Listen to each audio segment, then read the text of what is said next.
পটলের অনেক রকমের রেসিপি খেয়েছেন, তবে একবার হলেও পটল সুন্দরী এইভাবে বানিয়ে ফেলুন, দেখবেন গরম ভাতের সঙ্গে দারুণ লাগে খেতে। তো নমস্কার বন্ধুরা, মনীষা রান্নাঘরে সবাইকে স্বাগত। প্রতিদিনের মতো আবারও নিয়ে চলে এলাম দুর্দান্ত স্বাদের একটা রেসিপি, আর এটা হচ্ছে পটল সুন্দরী। খুব ভালো লাগে পটল সুন্দরী। তো এটা গরম ভাতের সঙ্গে সত্যি দুর্দান্ত লাগে। তো এখানে পটল সুন্দরীর জন্য এখানে আমি 7 পিস পটল নিয়েছি। পটলগুলোকে আগের থেকে কিন্তু আমি ধুয়ে নিয়েছি, আর এখন পটলটাকে কেটে নেব।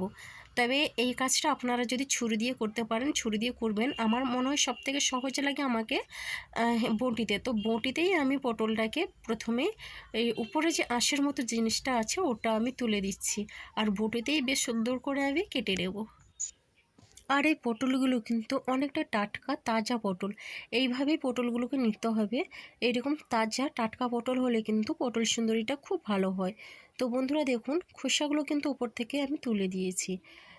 এখন আমি এটাকে কেটে নেব।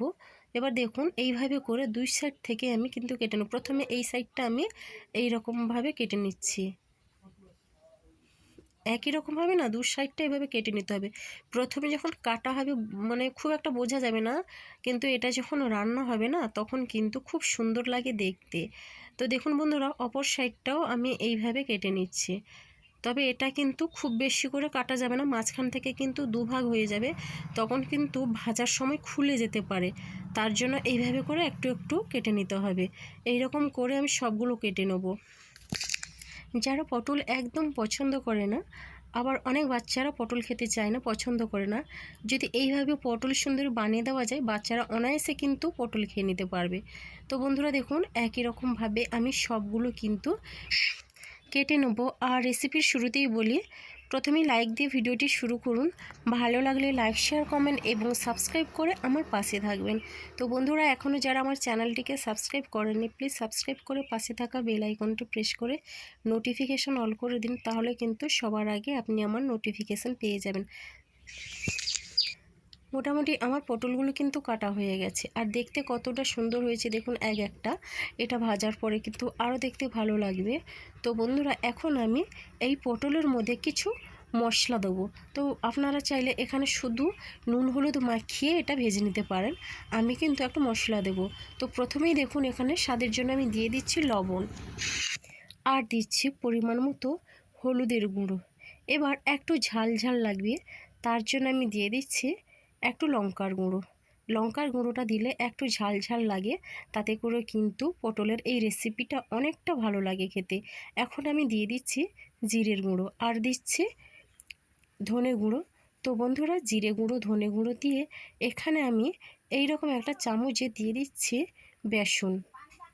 তো বেসনটা কিন্তু চামচটা ভর্তি করে দিলাম না, তো এইরকম পরিমাণে আমি বেসন দিয়ে দিলাম।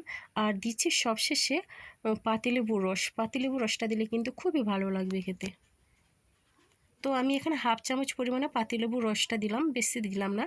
আর এখন আমি এই মশলাগুলো দিয়ে বেশ ভালো করে মিশিয়ে নেব। তবে আপনারা যদি চান না, এখানে একটু টক দইও দিতে পারেন, ভীষণ ভালো লাগে। আর এইভাবে করে আমি ভালো করে মাখিয়ে নেব, যাতে পটলের মধ্যে কিন্তু লবণ হলুদ মশলাগুলো বেশ ভালোভাবে ঢোকে। আর এটা একটু হাতে সময় নিয়ে কিন্তু মাখাতে হবে। এখন ছোট চামচের 1 চামচের মতো জল নিলাম, আর জলটা নিয়ে মশলা দিয়ে পটলটাকে বেশ ভালো করেই কিন্তু মাখাতে হবে। খুব সুন্দরভাবে সময় নিয়ে একটু মাখালে কিন্তু রেসিপিটা খুবই ভালো লাগবে। তো বন্ধুরা দেখুন, এখানে মোটামুটি পটলটাকে মশলার সঙ্গে বেশ ভালোভাবেই মাখানো হয়েছে। আর এখন আমি এটা ঢাকনা দিয়ে 10 মিনিটের জন্যে রেস্টে রেখে দেবো, তাহলে কিন্তু মশলাগুলো পটলের সঙ্গে বেশ ভালোভাবে মিশে যাবে। আমার 10 মিনিট কিন্তু হয়ে গেছে, আর 10 মিনিটের পরে আমি এটা রান্না করে নেব। প্রথমে গ্যাসে কড়াই বসিয়ে দিয়েছি, আর আমি কড়াইটা গরম করে দিয়ে দিচ্ছি সর্ষের তেল। এই রেসিপিটা অবশ্যই সর্ষের তেলে করতে হবে, তাহলে কিন্তু দুর্দান্ত একটা স্বাদ পাওয়া যাবে। তো বন্ধুরা, সর্ষের তেলটা দিয়ে বেশ ভালো করে নেড়ে চেড়ে কড়াইয়ের চারদিকে ছড়িয়ে দিয়ে এখন একটা করে আমি পটল দিয়ে দিচ্ছি। তবে এটা ডুবো তেলে ভাজলে হবে না, এই রকম অল্প তেল দিয়ে পটলটাকে কিন্তু ঢাকনা দিয়ে ভেজে নিতে হবে। খুবই সুন্দর লাগবে কিন্তু পটলের এই রেসিপিটা। তো বন্ধুরা, একসঙ্গে কিন্তু আমি সবগুলো পটলই দিয়ে দিলাম। তো এখন পটলগুলো দিয়ে দিলাম, আর গ্যাসের ফ্লেমটা আমি মিডিয়াম টু লো রেখে প্রথম 5 মিনিট আমি এটা রান্না করে নেব। তো বন্ধুরা 5 মিনিট পরে আমি ফিরে এলাম। দেখুন পটলের কালারটা কিন্তু চেঞ্জ হয়ে গেছে অনেকটা। এখন আমি একটা করে উল্টে নেব।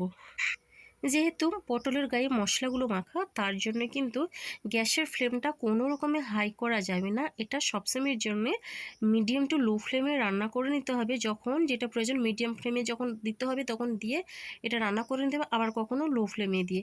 মোটামুটি এইভাবে রান্না করলে কিন্তু পটলটাও বেশ ভালোভাবে ভেতর থেকে সেদ্ধ হয়ে যাবে। হাই ফ্লেম করলে কিন্তু ওপর থেকে পুড়ে যাবে, মশলাও পুড়ে যাবে, কিন্তু ভেতরে কাঁচা থেকে যাবে।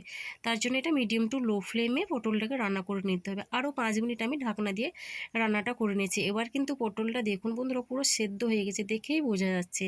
আর আগের মতো করে আমি এখন আবার পটলটাকে উল্টে নিচ্ছি। আর আমি তো এটা পুরোপুরি নিরামিষই করছি। আপনারা যদি নিরামিষ না চান তাহলে কিন্তু এখানে পেঁয়াজ, আদা, রসুন দিয়ে পটল সুন্দরের এই রেসিপিটা আপনারা বানিয়ে নিতে পারেন। খুবই ভালো লাগবে একই রকম পদ্ধতিতে এটা বানিয়ে নিলে।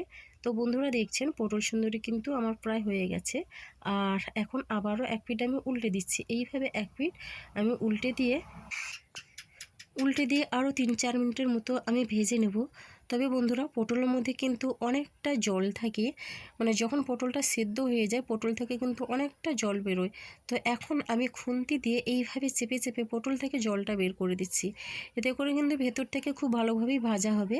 আর পটলের জল থেকে গেলে কিন্তু পটলের যখন কামড়টা দেওয়া হয় তখন কিন্তু ভালো লাগে না খেতে। তার জন্য দেখুন আমি কিন্তু পটলটাকে চেপে চেপে জলটা বের করে দিয়েছি। আর এখন সেই জলটা কিন্তু পটলের গায়ে শুকিয়ে গেছে। আর এখন দেখুন বন্ধুরা আবারও আমি উল্টে নিচ্ছি। এবার আমি 10 মিনিটের মতো দুবারে ঢাকনা দিয়ে রান্নাটা করে নিয়েছিলাম। আরও এখানে 5 মিনিটের মতো এইভাবে উল্টে পাল্টে ভেজে নিলাম। তবে পটল ভাজতে বেশি সময় লাগে না, তবে এই রকম করে ভাজলে একটু সময় দিয়ে ভাজতে হয়। মোটামুটি পটল ভাজা আমার হয়ে গেল। আর এই পটলের রেসিপিটা এতটাই সুন্দর লাগে দেখতে আর খেতেও, তার জন্য এর নামটা কিন্তু পটল সুন্দরী। তো বন্ধুরা অবশ্যই কমেন্ট করুন পটল সুন্দরী আপনাদের কেমন লাগলো। তবে আজকের রেসিপিটা এই পর্যন্ত। আর আগামীকাল আসবো আবারও একটা নতুন রেসিপি নিয়ে। আপনারা সবাই সুস্থ থাকুন, ভালো থাকুন। অসংখ্য ধন্যবাদ আর অনেক অনেক ভালোবাসা রইল আমার সোনা বন্ধু।